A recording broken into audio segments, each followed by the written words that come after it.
আসসালামু আলাইকুম। আজকে তোমাদের সবার সাথে শেয়ার করব আজকে দুপুরে রান্না। এখানে ভাত রান্না হচ্ছে, তার সাথে আজকে মুরগির মাংস রান্না করা হবে। মুরগির মাংস রান্নার জন্য প্রথমেই আলুগুলোকে লবণ হলুদ দিয়ে ভেজে নেওয়া হচ্ছে। আলুটা ভাজা হলে অন্য একটা পাত্রে তুলে রাখবো। তারপর আরেকটা পাত্রে সাদা তেল দিয়ে পরিমাণ মতন পেঁয়াজ দিয়ে পেঁয়াজটাকে ভেজে নিতে হবে। এখানে পেঁয়াজের সাথে তেজপাতা, এলাচ, দারচিনি সব সুন্দর করে ধুয়ে ভেজে নিতে হবে। নেড়ে চেড়ে অল্প আছে এগুলোকে আমরা ভেজে নেব। এগুলো ভাজা হয়ে গেলে এখানে দিয়ে দেব পরিমাণ মতন আদা বাটা, রসুন বাটা।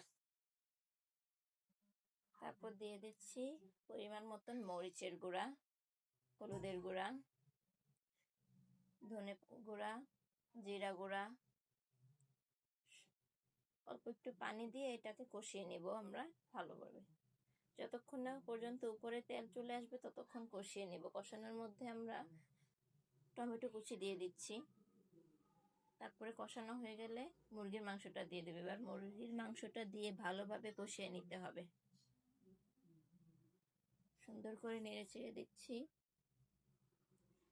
এখানে অল্প একটু পানি দেওয়া হয়েছে কষানোর জন্য, সাথে আলুটাকেও দিয়ে দিয়েছি। কষানো হয়ে গেলে এবার মুরগির মাংসের ঝোল দিয়ে দিচ্ছি। উপর দিয়ে কিছুটা কাঁচামরিচ দিয়ে দিলাম। তারপরে এই যে আমাদের মুরগির মাংস রান্না করা শেষ। তারপরে আমরা রান্না করব ফুলকপি। ফুলকপি দিয়ে, সিম দিয়ে, আলু দিয়ে, তেলাপিয়া মাছ দিয়ে আজকে একটা ঝোল রান্না হবে। প্রথমে মাছটাকে লবণ আর হলুদ দিয়ে সুন্দর করে মাখিয়ে নেব। একটি কড়াইয়ে তেল গরম করে তেলাপিয়া মাছটিকে দিয়ে দেব ভাজার জন্য। সুন্দর করে লাল লাল করে মাছটিকে ভেজে নিতে হবে। ভাজা হলে মাছটিকে তুলে নেব। এবার অল্প কয়টা পেঁয়াজ দিয়ে দিচ্ছি। পেঁয়াজটা ভাজা হলে এখানে সব মশলা দিতে হবে। ওই দেখো আমার মেয়ে এসে আমাকে ডিস্টার্ব করতেছে। এখানে হলুদ, মরিচের গুঁড়া, ধনে গুঁড়া, সামান্য জিরার গুঁড়া দিয়ে ঝোলটা কষানো হচ্ছে। সাথে ফুলকপি, সিম, আলু দিয়ে দিব। আমরা ভেজেও খাই, কষায়ও খাই। আজকে কষায় রান্না করা হচ্ছে। আপনারা কে কিভাবে পছন্দ করেন অবশ্যই জানাবেন। এখানে কষানো হচ্ছে সিম, ফুলকপি, আলু দিয়ে। কষানোর মধ্যে টমেটো দিয়ে দিব।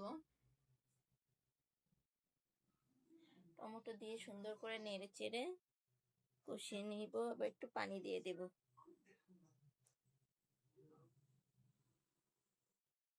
তরকারিতে আমরা পরিমাণ মতো ঝোল দিয়ে দিয়েছি। এবার ঝোলটা যখন বলক উঠে আসবে তখন আমরা আমাদের মাছটা দিয়ে দিচ্ছি। মাছ দিয়ে পাশে ওই যে মুরগি, এখন ধনেপাতা দিয়ে নামিয়ে নেব।